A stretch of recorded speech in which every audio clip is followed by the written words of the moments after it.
Welcome back to the MOOC course on corporate social responsibility. My name is Aradhana Malik and I'm helping you with this course. And in the previous class, we saw some examples of different types of CSR activities. In this class, we will start the discussion on measurement and evaluation of CSR. So let's see what we have here. Evaluating CSR. How do we start the evaluation process? Now, when we start the evaluation process, we need to know first and foremost what we are talking about activities that we term as socially responsible. The questions we need to ask ourselves are: socially responsible to whom? Who are we responsible to? Socially responsible about what? What is it that we are trying to be responsive about? And social performance judged by whom and by what standards? Who decides that whether what we have done is enough or not? Who decides whether whatever we have done is appropriate or not? Who decides whether what we have done is adequate or not? So all of these questions form the basis of anything that we evaluate in the realm of social responsibility. Who are we talking about? Who are we responsible to? What is it that we are responsible for? We can't be responsible for everything. What is it that we take responsibility for? Who are we responding to, and who is going to be affected by us taking responsibility for what we are taking responsibility for? And how will we quantify this? How will we measure it? How will we know where did we start and where we ended, and whether what we have done has made a difference or not, and whether that difference is enough or not? So this is social performance judged by whom and by what standards. Who will decide whether our efforts have been sufficient or not? Who will decide and tell us, or what standards do we have to gauge whether what we have put in requires more of the same thing or requires additional efforts in another direction? Where do we draw the line? How do we expand? How do we know whether we are going in the right direction or not? These questions form the basis of any evaluation process. Okay. Now, the socially responsible activities are assessed against our obligations to and expectations of stakeholders vis-a-vis what these stakeholders are given. This is the simple answer. We are responsible to our stakeholders.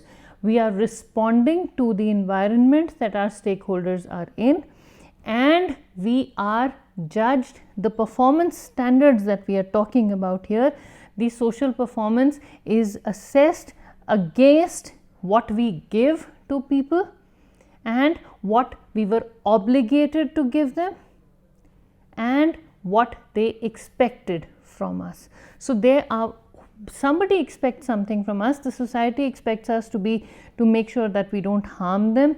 The physical environment is not harmed. The people, the day-to-day life is not affected negatively.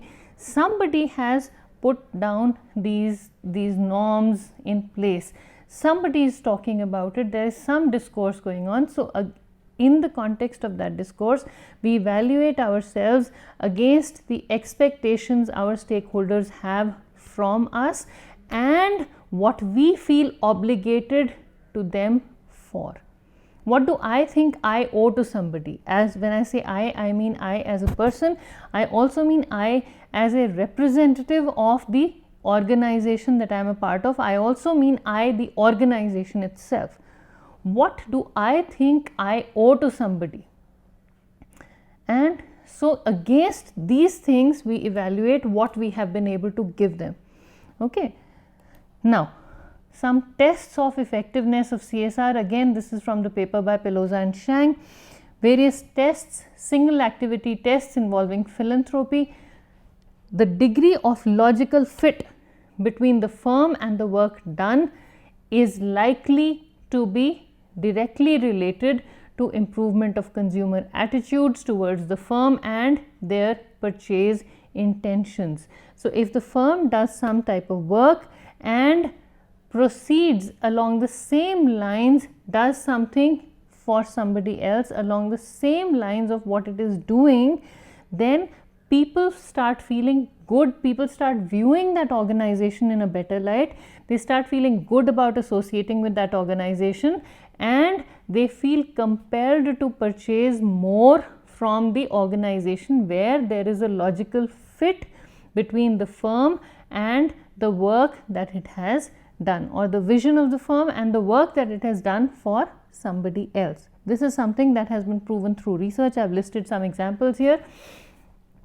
The second point here, and again I've taken the major, most significant inputs from that. So the other thing is the level of donation, not a percentage, not a percentage. It is the amount of donation that is given in terms of cash, especially cash donations, results in the improvement of consumer attitudes towards the firm and donation intentions. If you give a lot of money, that means you have the money. One, you have the money to give. Two, you are serious about it. It's not pittance. It is a large amount that will really make a difference in the community.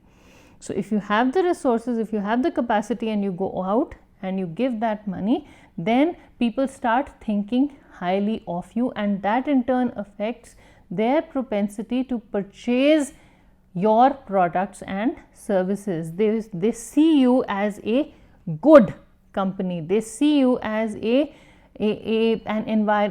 a community friendly company or a responsible company, so they want to purchase from you. Now I'm not at liberty to take names of organizations and of services, but we've heard issues where some organization has been found to be cheating its customers. People stop buying from that organization. Some organization is found to be using child labor. People stop buying from that organization. Why? Because they feel socially responsible. They say, we'll boycott this organization. We would like the organization to not do good business, so it realizes that it can't get away with being so nasty towards its workers. If they don't ensure the safety of their workers, we don't buy their products. There is no real connection between the product and the product quality and what they are doing for their employees. But we hear about it and we say, no, we will not go to that organization. We do this in our local shops here. So you see somebody ill-treating their employees, and you say, I will not visit your shop till you start treating your helpers, your workers properly. We do that all the time in our local neighborhood shops. So that's what I'm saying. There may not be a real connection between what the organization is doing, but we want to be associated with an organization that does good work. Okay, the third one is proactive donations. If an organization is giving or decides to give something before a crisis occurs, some organization is doing good work, they decide to do something before a crisis occurs. When a crisis occurs, everybody pitches in, everybody jumps in, but an organization decides to take a chunk out of its, send people or get its resources together and does something proactively rather than reactively in response to a crisis or a negative situation, then they are viewed in a much more positive light, and the intentions of the customers to purchase from them are greatly enhanced. Strategic CSR, higher fit, longer tenure and higher donations lead to improvement of attitudes towards the firm and eventually purchase decisions. So if things are happening sporadically, single activities, but over a longer period of time, they say, okay, we will do this. I mean, so if that is really, that fit is, that connection is happening, then people start believing in the organization and they want to be associated with them, they want to purchase from them. And that is a test. And when I say test, there is some tangible output. You will see that if an organization, and again you'll say, my marketing colleagues and students will say, ma'am, that may not always be the case. I agree with you, but then there are confounding factors. But research has shown that if an organization is perceived in a positive light, the sales go up. The public, they spend so much of, organizations spend so much of money on PR, public relations, public image building. Now, how do you build your public image? By doing good things, by looking after the community that you're in. And once you do that, then the intention of people to purchase from you goes up, and that reflects in the higher sales of your organization. So there is a measurable outcome. Single activity tests involving business practices. Proximity of environmental damage positively impacts purchase intentions, though some moderators exist. So some environmental damage, I mean, if the environmental damage or the damage that an organization does to its environment is not within close proximity, then if it's far away, if it's in a place where it's not affecting a lot of people, there is no direct impact on the people who are going to buy the products, then they are more likely to buy from them. So that is one more aspect of this. Okay. Single activity tests involving products or services. Environmental appeals improve purchase intentions and attitudes towards the advertisement for those who are less involved with the environment. So the appeals that are made, again, this is a one-time activity. These appeals do have a positive impact, and that is why people make these appeals. Then focused activity tests involving philanthropy, licensing associations, cause related marketing or non-specific charity support, cash donations, employee volunteerism. All of these have been proven to lead to improved perception about the organization and ultimately an increase in the revenue that is generated by the sale of goods and services. Focused activity tests involving business practices, environmental indicators and customer relations leads to improvement of customer attitudes. So these are the business practices on the left side. These investment in these business practices is likely to improve customer attitudes and eventually sales of the product or service. Tests across CSR activities, product responsibility, human responsibility. The organization takes responsibility for the products it produces. It takes responsibility for the people who are involved in producing those products.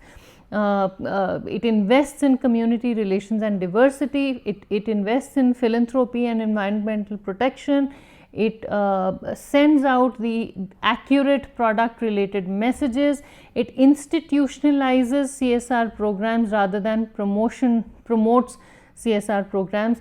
All of these lead to a generation of purchase intention, improvement of customer attitudes, and eventually an increase in sales. So this is a very nice, very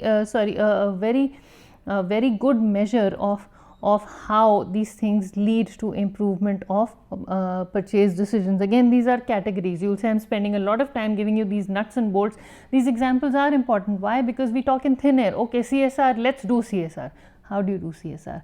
So we have these different categories that will help you identify exactly what you want to do and how it is going to help your organization. Now, this is pretty much what I wanted to cover here. This is the very basis of how we start evaluating CSR programs. We'll talk more about the specifics of how we evaluate CSR activities, how we measure them, and how we go about finding out the quantum of impact of what we have done vis-a-vis what the community needs, and how it affects our survival in the community. And we will have more discussion on that in the upcoming lectures. Thank you very much for listening.